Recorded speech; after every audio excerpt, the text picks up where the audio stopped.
রাস্তার দুই পাশে লাগাই কলা গাছ, পুষ্টি পাই 12 মাস।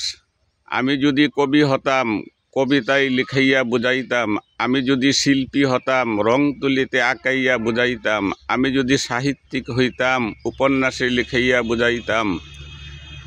কত সুন্দর এই দৃশ্যখানা। আমি বাঙ্গাল রফিক পেজে ভিডিওতে আপনাদেরকে ধারণ করে এটা বুঝাইবার চেষ্টা করিতেছি। কত সুন্দর বিনা চাষে কলা পাওয়া যায় এবং কলাতে প্রচুর পরিমাণ আয়রন থাকে।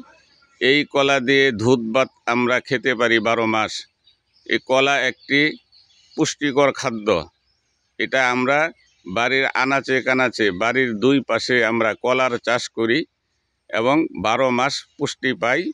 12 মাস তার থেকে আমরা ফলন পাই, কোনো চাষের প্রয়োজন নাই। বাঙ্গাল রফিক পেজে বেশি বেশি লাইক এবং ফলো চাই। আপনাদের সকলের ভালোবাসা চাই। ধন্যবাদ আপনাদের সকল।